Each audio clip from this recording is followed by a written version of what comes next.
তার সন্তান তো হারায় নাই, তার স্বজন হারিয়েছে। সন্তান হারার কষ্টটা সে বুঝে না। সন্তান হারানোর কষ্টটা সে যদি বুঝতো তাহলে এতগুলি সন্তানের গুলি লাগতো না, সে এতদিন এভাবে চুপ থাকতো না।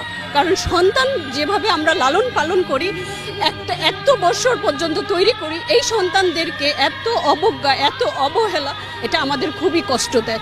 একটা ব্যান থেকে একটা বাচ্চাকে এভাবে টেনে হিঁচড়ে ফেলে, আমরা কুকুর বিড়ালকেও এইভাবে ফেলি না। সে একটা সন্তানকে কেন, সন্তানকে আমাদের এতই নিকৃষ্ট বা এতই, আমি এই সন্তানের কষ্ট, এটা আমার সবচেয়ে বেশি ব্যথা দেয়। আমি এটা নিতে পারি না যখন ব্যান থেকে এমনভাবে টেনে হিঁচড়ে ফেলে দেয়, তার গোপনাঙ্গ দেখা যায়। এটা কত কষ্টের, কত অপমানজনক, এটা খুবই লজ্জার। এটা আমি আমার প্রচন্ড, এটা বুলেট আঘাতের থেকে এটা বেশি আমার গায়ে লাগে। এটা আমি নিতে পারি না, কারণ আমার 3টা সন্তান আছে। আমি এই 3টা সন্তানকে কত কষ্ট করে বড় করেছি সেটা আমি জানি, আর আমার আল্লাহ জানে।